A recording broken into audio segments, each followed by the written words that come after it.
শেখ হাসিনা গত ১৬ বছরে বাংলাদেশের উন্নতি দেখিয়েছে কিছু অবকাঠামো দিয়ে। ভেতরে ভেতরে যতগুলো অপকর্ম করা যায় সেগুলো করা হয়েছে বলে জানিয়েছেন সার্জিস আলম।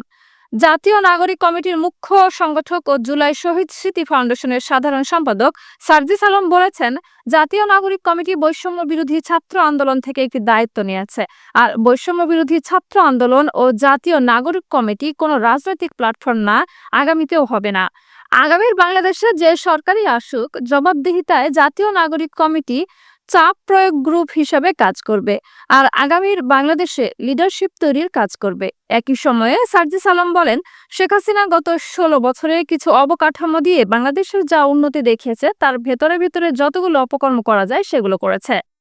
জাতীয় নাগরিক কমিটিকে আপনারা এরকম বলতে পারেন যে তারা বৈষম্য বিরোধী ছাত্র আন্দোলনের থেকে একটা দায়িত্ব নিয়েছে যে আমাদের এই যে সিনিয়র সিটিজেন যারা আছে তাদেরকে একটা প্ল্যাটফর্মে নিয়ে আসার দায়িত্ব। এবং সবচেয়ে গুরুত্বপূর্ণ যে বিষয়টি সেটি হচ্ছে এই দুইটার কোনোটাই পলিটিক্যাল প্ল্যাটফর্ম এখনো না, ভবিষ্যতে হবে না।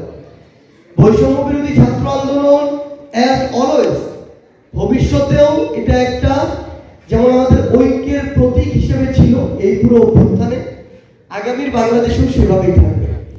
জাতীয় নাগরিক কমিটি এটা কোনো রাজনৈতিক দল হবে না।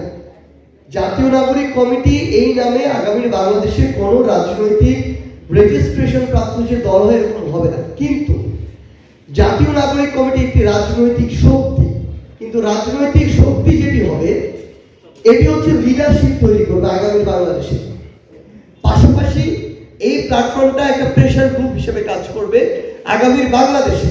শেখ হাসিনা বিগত ১৬ বছরে বাংলাদেশের উন্নতি দেখিয়েছে কিছু অবকাঠামো নিয়ে, মেট্রো রেল, পদ্মা সেতু, এক্সপ্রেসওয়ে, কর্ণফুলী টানেল, এগুলো দিয়ে। কিন্তু একটা দেশের উন্নতি কখনো কয়েকটা অবকাঠামো দিয়ে হতে পারে না। এইরকম কয়েকটা অবকাঠামো বানানোর জন্য একটা টার্মই যথেষ্ট একটা সরকার। কিন্তু বিগত ৩ থেকে ৪টি টার্মে যে জিনিসটি হয়েছে, এই অবকাঠামোগুলোকে চোখের সামনে দেওয়া হয়েছে, মানুষ এগুলো দেখে এবং এগুলোকে সামনে নিয়ে ভিতরে ভিতরে যত রকম অপকর্ম করা যায়, দুর্নীতি করা যায়, লুটপাট করা যায়, অর্থ পাচার করা যায়, সেগুলো করা হয়েছে। শুক্রবার ২৭ ডিসেম্বর দুপুরে পঞ্চগড় সরকারি অডিটোরিয়াম হল রুমে জাতীয় নাগরিক কমিটির মতবিনিময় সভায় একথা বলেন তিনি।